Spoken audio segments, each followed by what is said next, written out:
Where do you get photo shoot inspiration? What do you do when you're in a creative rut? What camera is best? Today, we're going to answer all of your burning photography questions. Or just some of them. And thanks to Xiaomi for sponsoring today's video. We asked you on Instagram, so that's where we're getting all of these questions from. That's why we're going to be looking at our phones a lot. Also, I'm addicted. Here we go. What is your creative process for a YouTube video? Yeah, let me just say there's two kinds of videos that we do. One is very almost like documentary style, where we're just Behind the scenes of a photo shoot. Yeah, capturing things as they naturally happen, and sometimes doing talking heads. And then the other kind is very thoroughly planned out, usually like our sponsored spots. And so those will actually go through and we'll write down each scene and sometimes even sketch out the scenes, like really thoroughly storyboard it so that we can make sure that we get every single clip that we need. So yeah, it just depends on what kind of video that we're making. But then we usually try to outline like the key points of the video, like get those written down. If there's any specific B-roll that we need to film during the shoot, we want to make sure we get that. If there are any certain photos we want to take, we want to make sure that we know like our shot list of what we want. And that way, when it comes time to shoot, we can be as efficient as possible, because usually we only just have a set amount of time where we're renting it, everything, or paying everyone. And so we kind of have to be quick. Okay, folklore or evermore? I'm torn. I can't decide. I'm going to say nevermore. How to give a theme to your Instagram timeline as I shoot in different lighting conditions and locations? Well, first of all, it doesn't need to have a theme. I mean, you can make it have a theme if you want, but in general, it's like your style of shooting. It's like your subject matter, and then it's post-processing. How do you edit?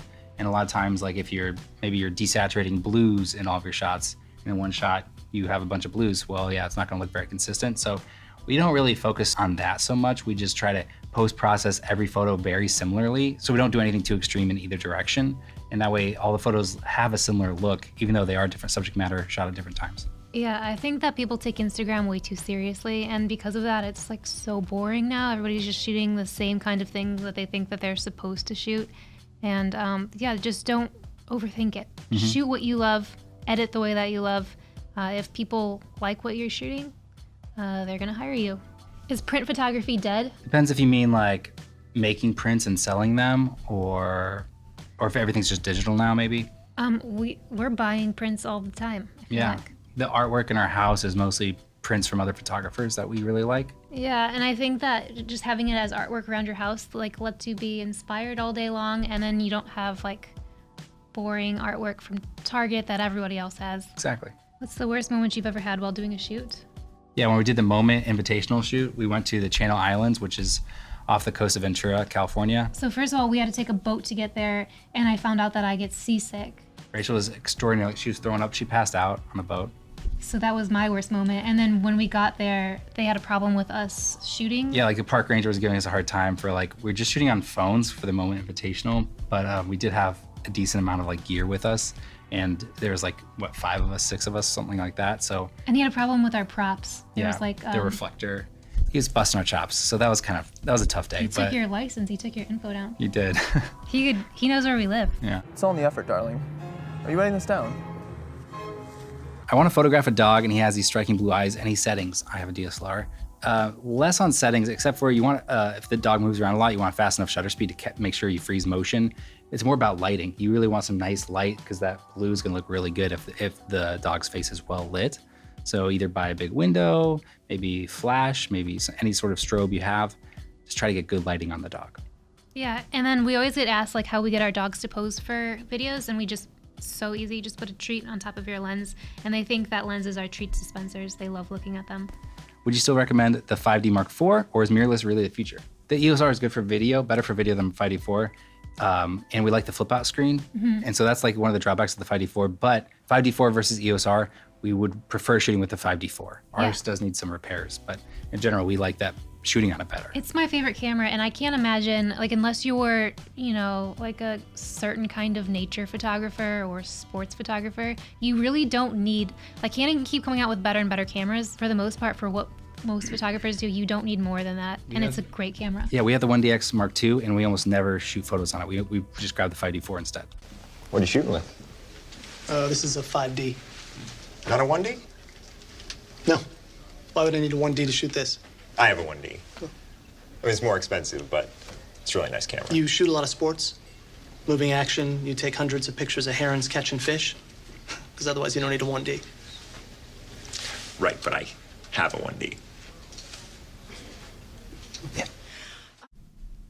Do you compete financially with each other now that you both have your own channels? I saw this question before and I like it. Financial wise, not at all. So like, do you care if I just say how our financial situation works?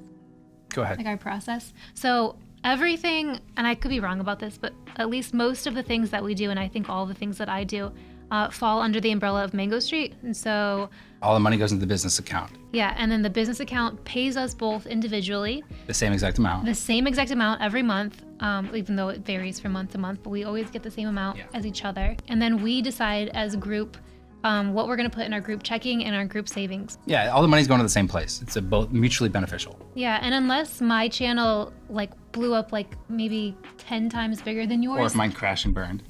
I will never ever make as much money as he does because his RPM is so much higher than mine. Mine just hit its all-time high, which is like $4. Thanks. How do you get inspired when you have to shoot something out of your comfort zone? So shooting out of your comfort zone is actually like the perfect way to get inspired. So the way that the human brain works is that it's always looking for like the most efficient way to do a task. That's what muscle memory is. And so when you're constantly shooting the same thing over and over, your brain will kind of slip into this autopilot mode. And it's very, very hard to be inspired when you're shooting in autopilot. But when you have restrictions, when you're shooting something totally new, when you're uncomfortable, that's when your full brain unlocks and like tunes into the situation. And that's when I feel like we are the most creative, when we have some sort of, I don't know, pressure on the situation. True. What is the best thing about mobile photography? Well, one, it's super accessible to a lot of people. And like a lot of people have a phone in their pocket with a decent camera on it. So now it's just opened up photography to so many different people. And maybe people that couldn't afford a DSLR or mirrorless camera in the past are now interested in photography and maybe can work towards that as a goal one day. Like when we're shooting with our cameras, we've done shoots where we shoot with our DSLRs and then we'll shoot with a mobile phone. And what we find every single time is that when we're shooting with our cameras, it's so easy. We're kind of just like in the habit of going through the motions. But the second that we get our mobile phones out, like I mentioned before, it activates like your entire brain has to like come to life and, you know, kick into high gear to help you shoot because you're just not used to shooting that way. And so I love the way that mobile photography just like makes me more creative. Yeah. This person asks, photo competition, camera emoji, this face emoji. It's like they hacked into our email. We are excited to announce that we are actually jurors on this year's Shot by Me photo contest for 2021. So if you're a Xiaomi smartphone user, you can submit your smartphone photos to this contest and we will be on the judging panel selecting our favorites. Yeah, we'll be very judgy about it. This is pretty exciting for us because we've never judged a contest before. We're really excited to see what everyone can create. We always look for photos with a lot of story, something that evokes emotion, something that stops us in our tracks. Color should be on point, lighting should be on point, the composition should be chef's kiss. Okay, here's a photo that we took that we feel hits like all of these boxes. It's striking, it stops you in your tracks, the color's on point, there's a theme that kind of tells a story, there's definitely a mood to it.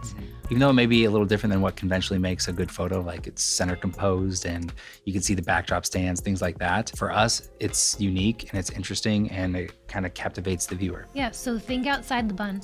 Think outside the bun. On our channel here, we always try to promoting shooting with whatever you have available to you. It doesn't have to be the latest and greatest gear. It doesn't have to be the best camera out there. And so what's great about this contest is it's just using your Xiaomi smartphone. So if you want to enter this contest, check out the link in the description below. And then we'll judge you. And then we'll judge you. What is your favorite photo background for portraits? I mean, I think in general, we enjoy urban settings, like walking around downtown somewhere in any city really, but like it's always fun to find just a variety of vignettes that way.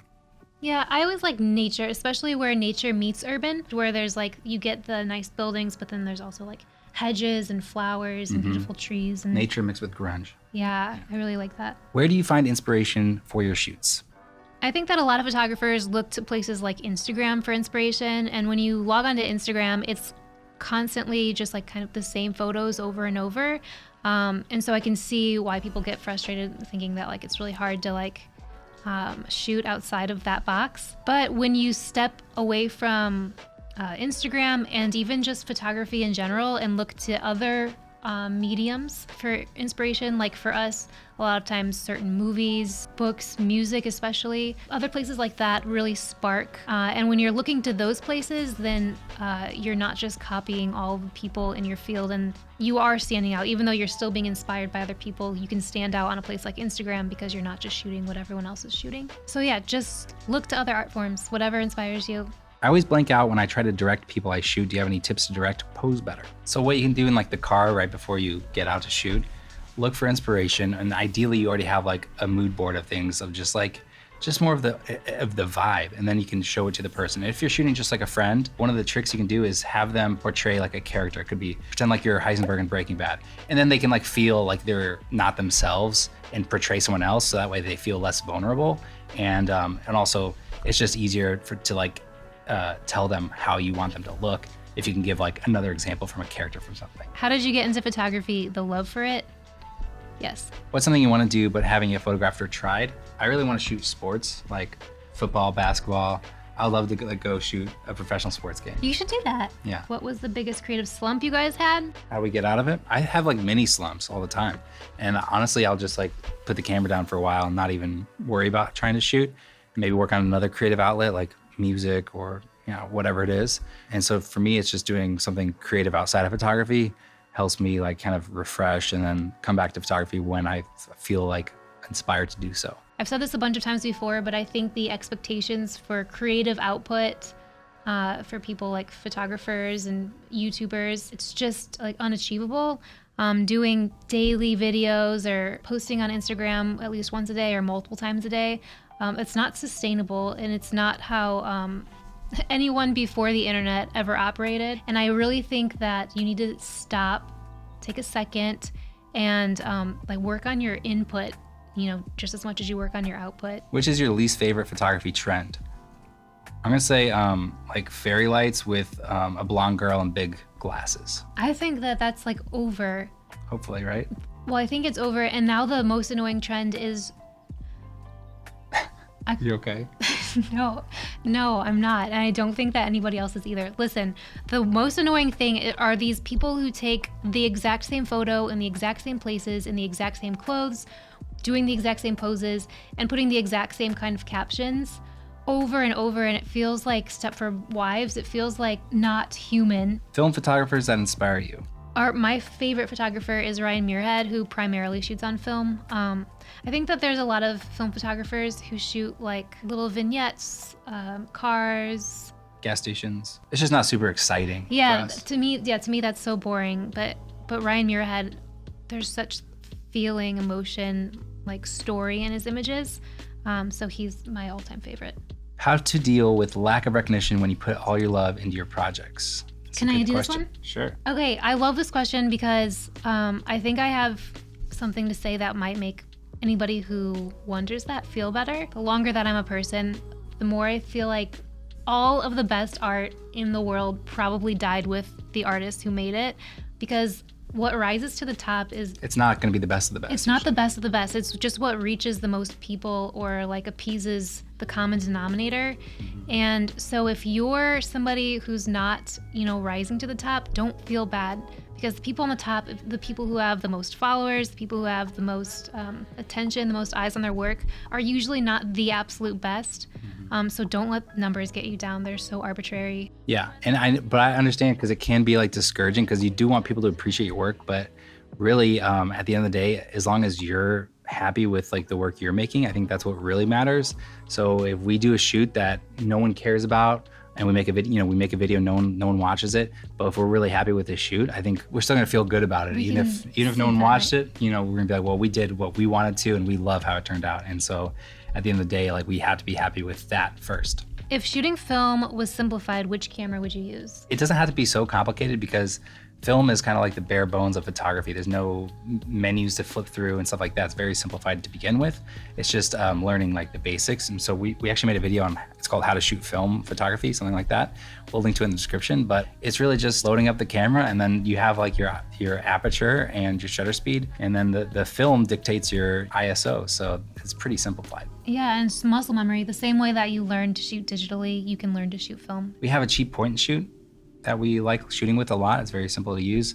And we also have a Leica M6 for portraiture and stuff like that. First camera gear ever owned. We've answered this before. What was your first camera? Nikon D something? Nikon D50. My first camera was I did a cheap point and shoot from like my great aunt. It's like a $5 camera. That was just for my film photography class when I was like 15. How do you book a model? We have a whole video on how to book models. We'll link to it. What are your goals in the next years for Mango Street Lab? Can I say what my goals are and then you bleep it out? Yeah. Okay, I have a whole list. So, I want us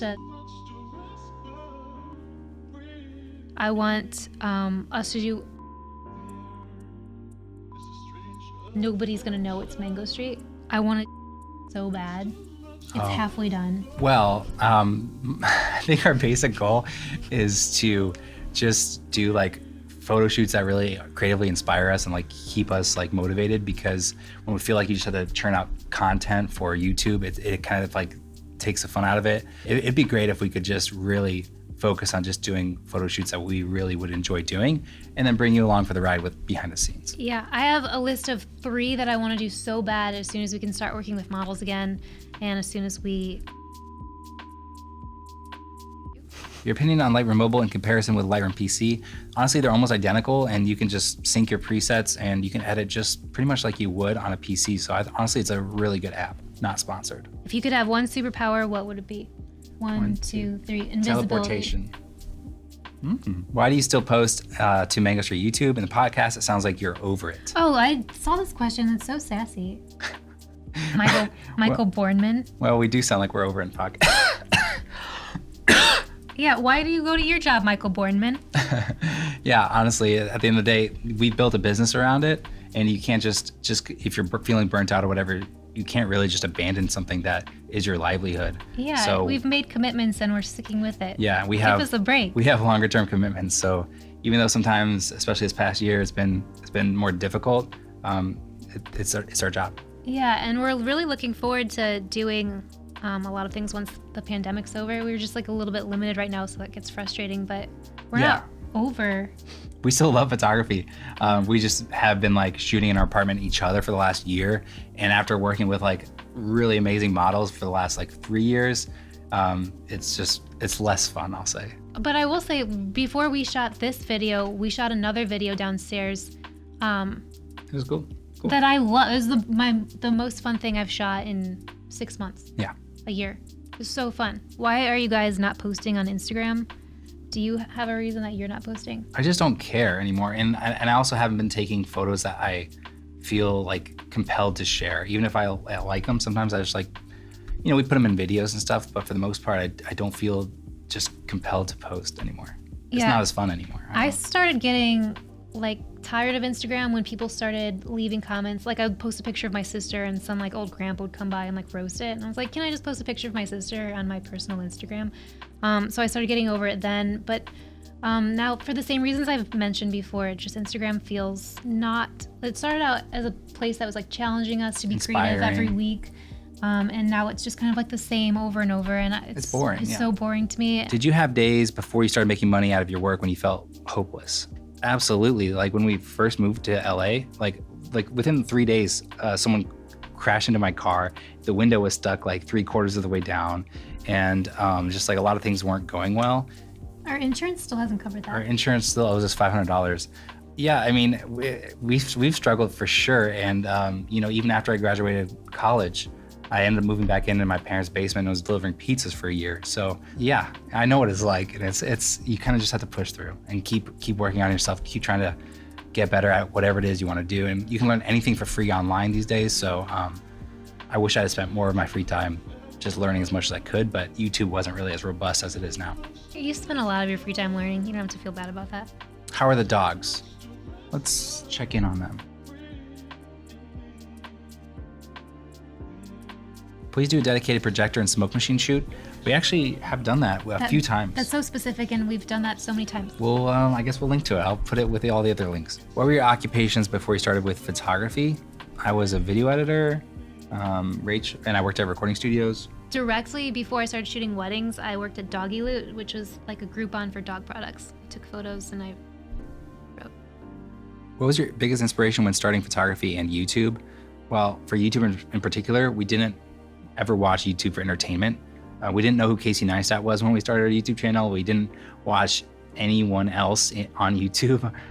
So we didn't have any like YouTube inspiration. We just had an idea of what would make like a decent tutorial video. The reason why we started our channel is because we couldn't find anything that was in the style that we shot. Every photographer that we looked up to didn't have a YouTube channel, and I think they still don't. So our friend Abuka asked, when will I ever get to be like you? I don't know if you want to be, honestly. Yeah, Abuka's sick. Be your own guy. You're awesome. But he says it's funny, so. Oh, he's just making a joke? Hopefully it's just a joke that's lost over our heads. Yeah, I think that's just over our heads. Would you consider doing a house tour? I did a house tour and I put it on my channel. I guess I'll link that below too. What makes YouTube better than a regular job, even though it's a lot more work? Well, for one, a lot of times we don't have a client. It's just like making a video that we want to make. And after working in creative fields where there is a client, not having one is like amazing. So for me, that's like the biggest benefit is you can do crazy things that you just want to do for yourself. And as long as it's entertaining to your audience, then you can rationalize it. Yeah, you're the boss, applesauce. What do you think of photographers charging for mentorships? I think that's awesome, especially if it's a photographer you like and they're offering it. In our experience, we paid a photographer that we looked up to for a mentorship back in like 2012. We did it almost 2013? every year for a long time because even we'd go to like field trip and we'd pay photographers. We did stuff with Sam Hurd, Tanya Kay. Yeah, I definitely recommend it. Moving to Chicago? No comment. Here, wait. I want to show them. We are moving to Chicago. I'll show you. This is our house. We bought it. We're just waiting to close on it, hopefully next week. The whole entire thing is all windows. Carlton gets his own bedroom. It has Okay. all If the world ran out of Frenchies, you'd get a... corgi. A whole fleet of them, like the queen. I want to know the best impression y'all can do, please. Say there, son. I'm gonna do an impression of you on a shoot day. The slumps are gonna come if you're constantly putting out and not, You can't say putting out. Oh. Okay, let me start again. Thanks for watching. I hope this was helpful in some way. If not, I hope that you watch the ads so it's helpful to us in some way. Thank you to everyone who submitted a question, and sorry we weren't able to answer all of them, but there were quite a few. I was trying to, but Daniel was cutting you off. he's speeding me along. Got to keep this moving because it's going to take me a long time to edit. I think it would be cool if it was like a 2-hour-long video. In the near future, we have a few more videos coming out, and they might not be on Mondays, so make sure you hit that notification bell so you know when we post. I thought you were gonna say they might not be good. No, they're good. They're good videos, so you should definitely subscribe and make sure you have the notification bell turned on. I'm really excited about here, bleep out what I'm about to say. I'm really excited about this video that we have coming up. Yeah, no, that one's a good one. So hit that bell and do us a favor and hit the thumbs up button on this video, and we will see you all in the next one.